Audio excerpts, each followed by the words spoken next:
Salut les jeunes, aujourd'hui on résume l'une des plus fameuses pièces de Molière, Tartuffe. Et ouais les bobos, surprise, Tartuffe avant d'être une pizza à la truffe, c'est bien une pièce de théâtre. Tout se déroule dans une grande maison chic parisienne où vivent Orgon et toute sa petite famille dans la joie et le calme de journées ensoleillées. Mais récemment s'est ajouté au tableau Mister Tartuffe. Tartuffe c'est qui? C'est un monsieur inconnu au bataillon il y a encore quelques semaines qui s'est lié d'une amitié très forte avec Orgon le père. Depuis, il squatte et graille tout le frigo dans le plus grand des calmes. Seulement, tout le reste de la famille déteste Tartuffe. Il lui reproche d'être un hypocrite fourbe qui se paye la tête de papa Orgon. En parlant de la bête, Orgon va toquer à la porte de sa fille Marianne pour discutouiller, pour prendre des petites nouvelles quoi. Et puis, ah oui, aussi pour lui apprendre qu'elle va épouser Tartuffe. Un peu relou ça quand même, parce que Tartuffe il est pas sexy. Et surtout à la base, elle devait épouser un jeune homme qu'elle aime qui s'appelle Valère. Mais Orgon ne veut rien entendre et fait taire sa fille. Marianne se défend à peine car elle n'ose pas se dresser contre son père. Et ça fait plaisir, ça c'est bien, ça change un peu de cette jeunesse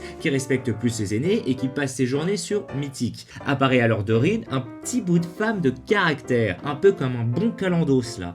Elle est la suivante et la confidente de Marianne. Elle intervient pour défendre sa petite protégée, mais rien n'y fait, ça part en gros clash Dorine-Orgon et ce dernier quitte les lieux.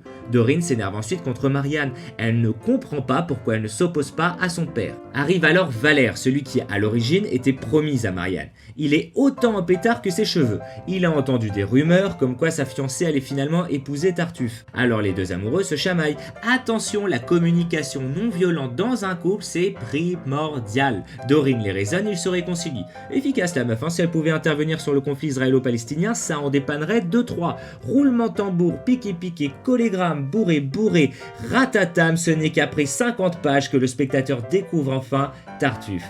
Il aperçoit la nourrice Dorine et en fait des caisses comme Serge Benamou n'oserait en faire. À la vue du décolleté de Dorine, il tire un mouchoir de sa poche et lui déclame « Couvrez ce sein que je ne saurais voir ». Sous-entendu t'es fraîche mais j'ai l'âme trop pure pour te mater. Comme on dit dans le jargon de par chez moi, mon cul. Elmire demande à s'entretenir avec Tartuffe. Eh mais attends, c'est qui Elmire? Y'en a marre là, y a trop de personnages là. Calme-toi, je t'explique, oui. On revient au tableau de famille. Elmire c'est elle, c'est la femme d'Orgon et donc la mère de Marianne. Et lui... personne ne sait qui c'est, bref. Elmire, elle n'aime pas Tartuffe non plus. Elle essaye de dissuader le bonhomme de se marier avec sa fille. Mais là, coup de théâtre, et c'est le cas de le dire, MDR, Tartuffe se met à draguer salement Elmire. Tu me fais envie. Cette dernière repousse les avances du cochon. Orgon entend dire que Tartuffe a fait des avances à sa femme. Il lui demande de s'expliquer. Et là, deuxième coup de théâtre lol, Tartuffe ne nie rien. Il avoue qu'il a effectivement tenté de draguer Elmire et enchaîne avec une tirade d'excuses à la Strauss-Kahn. Et là, cramponne-toi parce que t'es pas prêt, Orgon aime tellement son bro Tartuffe qu'il refuse de croire à cette histoire de drague. Il accuse sa famille de vouloir salir l'image du détesté Tartuffe et pense que ce dernier dans toute sa bonté se positionne en martyr pour protéger cette même famille.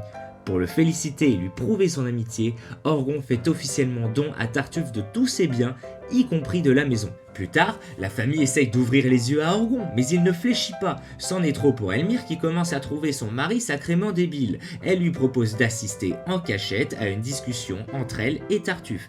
Il pourra ainsi constater que Tartuffe est effectivement un gros chineur. Orgon accepte. Il se cache sous une table, tandis qu'Elmire demande à s'entretenir avec Tartuffe. Ce dernier arrive et se remet à la chaîner. Tu me fais envie. Orgon ayant tout entendu sort de sa petite cachette furieux. Il décide de chasser Tartuffe de la maison. Sauf que... Tartuffe se fait un malin plaisir à rappeler qu'il est désormais le proprio et ouais mon pote, l'imposture de Tartuffe est désormais déclarée au grand jour. Orgon réalise qu'il s'est fait complètement brainfuck. Tartuffe, qui a soudainement perdu 25 kilos, appelle un huissier pour virer toute la famille de la maison. Mais le roi, qui est un ami d'Orgon, entend parler de tout le schmilblick et connaissant les grandes douilles du récidiviste Tartuffe, il décide de l'arrêter. Soulagement général. Orgon récupère tous ses biens, Marianne et Valère peuvent librement se marier. La famille est heureuse et projette donc de participer à une famille en or présentée par le grand De Chavannes. Allez là, we are family. Woo! Wahal washar ya habibi. On finit par une citation de Tartuffe lui-même. Tous les biens de ce monde ont pour moi peu d'appât. De leur éclat trompeur, je ne m'éblouis pas.